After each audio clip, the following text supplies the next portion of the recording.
സംസ്ഥാനത്തെ സർവകലാശാലകളിൽ vice ചാൻസലർമാരെ നിയമിക്കുന്നതിനായി search committee രൂപവൽക്കരിക്കുന്നതിനായി സർവകലാശാല പ്രതിനിധികളെ നൽകാൻ അടിയന്തര നടപടി കൈക്കൊള്ളണമെന്ന് ഗവർണറുടെ നിർദ്ദേശം.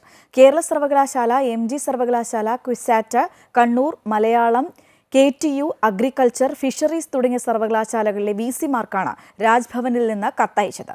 അതിനിടെ കാലിക്കറ്റ് സിൻഡിക്കേറ്റ് തെരഞ്ഞെടുപ്പ് നടപടികൾ ഗവർണർ ആരിഫ് മുഹമ്മദ് ഖാൻ സ്റ്റേ ചെയ്തു.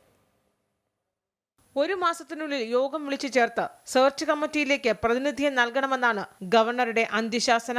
അല്ലാത്തപക്ഷം സുപ്രീംകോടതി വിധിയുടെ അടിസ്ഥാനത്തിൽ ഗവർണർ സ്വന്തമായി സെർച്ച് കമ്മിറ്റി രൂപീകരിച്ച് VC-മാരെ നിയമിക്കുമെന്ന് കത്തിൽ പറയുന്നു. കേരള സർവകലാശാലയുടെ VC സെർച്ച് കമ്മിറ്റി പ്രതിനിധിയെ തെരഞ്ഞെടുക്കാനായുള്ള സെനറ്റ് കമ്മിറ്റി യോഗം ഫെബ്രുവരി 16-ന് വിളിച്ചു ചേർക്കാൻ രജിസ്ട്രാർക്ക് ഗവർണർ നിർദ്ദേശം നൽകിയിട്ടുണ്ട്. ഇതിനിടെ UGC ചട്ടം ലംഘിച്ച് നിയമിച്ച കാലിക്കറ്റ് സർവകലാശാല സംസ്കൃത ഡിജിറ്റൽ ഓപ്പൺ യൂണിവേഴ്സിറ്റി VC-മാരുടെ ഹിയറിംഗ് ഫെബ്രുവരി 24-ന് രാജ്ഭവനിൽ നടക്കും. ഇത് സംബന്ധിച്ച് VC-മാർക്ക് രാജ്ഭവൻ നോട്ടീസ് അയച്ചിട്ടുണ്ട്. ഹൈക്കോടതിയുടെ നിർദ്ദേശപ്രകാരമാണ് ഹിയറിംഗ് നടക്കുന്നത്. സുപ്രീംകോടതി ഉത്തരവ് പ്രകാരം ഇവർ അയോഗ്യരാണെന്ന് ഉത്തരവിട്ടാലും VC-മാരുടെ പിരിച്ചുവിടൽ നടപ്പാക്കാൻ 10 ദിവസം സമയം അനുവദിക്കണമെന്ന് ഹൈക്കോടതിയുടെ ഉത്തരവിലുണ്ട്. ഇതിനിടെ കാലിക്കറ്റ് സർവകലാശാല സിൻഡിക്കേറ്റ് തെരഞ്ഞെടുപ്പ് നടപടികൾ ഗവർണർ സ്റ്റേ ചെയ്തു. ഗവർണർ നാമനിർദ്ദേശം നൽകിയ അധ്യാപകരുടെ പത്രിക തള്ളിയതിനെ തുടർന്നാണ് നടപടി. പത്രിക തള്ളിയത് സംബന്ധിച്ച് VC വിശദീകരണം നൽകണമെന്ന് ഗവർണർ ആവശ്യപ്പെട്ടിട്ടുണ്ട്. സിൻഡിക്കേറ്റ് തെരഞ്ഞെടുപ്പ് നടപടികൾ പുരോഗമിക്കുന്നതിനിടെയാണ് ഗവർണറുടെ ഇടപെടൽ.